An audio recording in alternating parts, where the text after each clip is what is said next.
Welcome to History's Remnants, where we visit antique and resale stores looking for history and oddities. Today we are visiting the Bronze Giraffe in Normal, Illinois.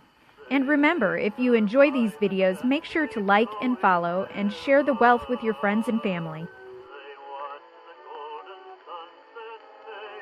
The First Amendment of the United States Constitution promises the right to freedom of the press as sort of a citizen-run watchdog to monitor the government. A prime example of this is Watergate, with reporters Woodward and Bernstein and their mysterious informant Deep Throat.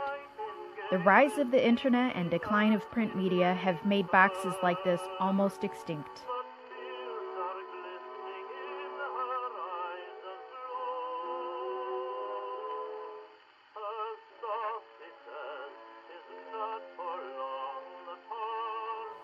Around the turn of the 20th century, children's literature, both the writers and characters, were a bit of a boys' club. Bessie Marchant shook things up by defying that. She was a British mother looking to bring in more income to support her family, and many of her protagonists were girls and young women across the British Empire thrust into adventurous situations and showing their mettle without losing their femininity. Flecky is the story of a 10-year-old boy who travels the deserts with his father until they are captured by robbers, and now Flecky must help his father escape.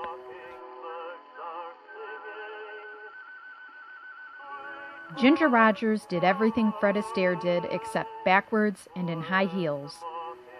Ginger Rogers was born on July 16, 1911, and her parents separated shortly after. She spent a lot of time with her grandparents, and in 1915 she moved in with them while her mother went to Hollywood to become a writer. Her career grew from a dance contest in 1925 to a vaudeville and Broadway stage career, and then on to the movies, many of which partnered her with Fred Astaire for fantastical dance numbers. In 1942, Ginger's mother, Leela Rogers, released this murder mystery featuring a fictional version of Ginger as the average girl turned heroine.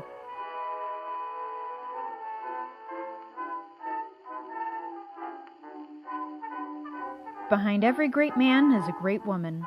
Although the American voters elect the presidents, the first ladies are also thrust into the limelight. The position is considered ceremonial, but each first lady has molded the position into something different.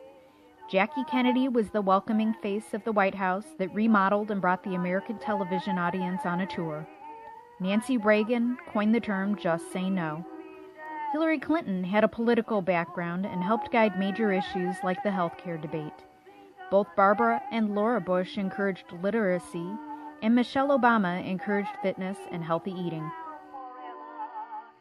In 1968, John Frank of Frankoma Pottery developed a Republican elephant mug as a political fundraiser for the National Republican Women's Club. The mugs were so popular that they were added to his regular product line, and the series continued through each president. In inaugural years, the mugs included the year and the names of the president and vice president.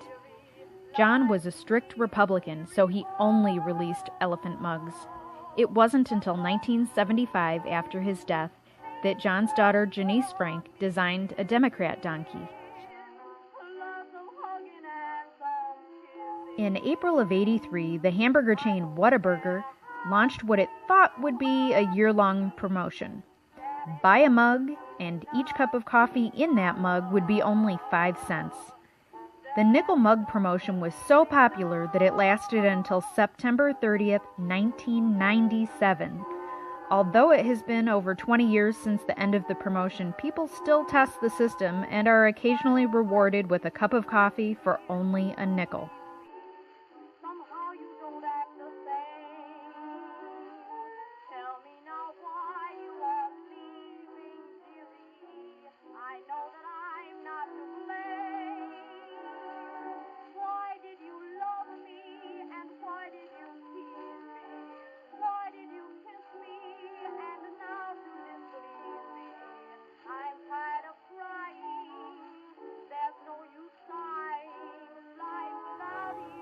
There's a bear in the bushes taking pictures. You'd better back it down. Do you copy?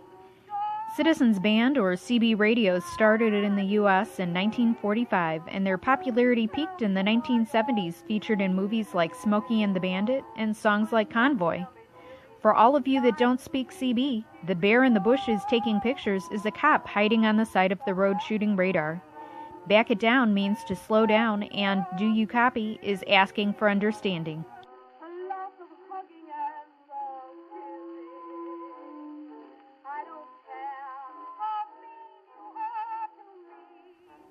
Sonny and Cher met in 1962 when Sonny was 27 and Cher was only 16 years old. Their relationship grew from friendship to romance, and Sonny used his employment with famous producer Phil Spector to bring Cher into the music business. The pair sang backup for other acts until their own careers blossomed. Originally performing under the names Caesar and Cleo, they changed to Sonny and Cher in 1964 and finally hit it big with the album Look at Us and the single I Got You Babe in 1965. Their 1967 record, In Case You're in Love, included the hit The Beat Goes On, but after that, their career hit a lull. In 1970, they started a transition to television with a special, The Nitty Gritty Hour, and in 1971, their own self-titled variety show debuted. Although popular, outside factors like their crumbling marriage impacted the show, and its run ended in 1974.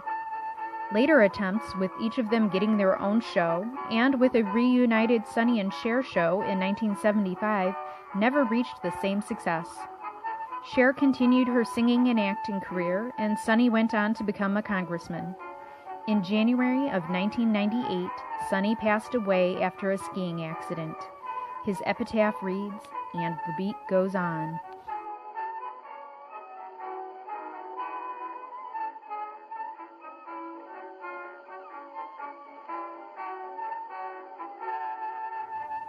Thanks for watching, and remember to like, comment, share, and subscribe. You can find us on Facebook, Instagram, and Pinterest for more between the video content.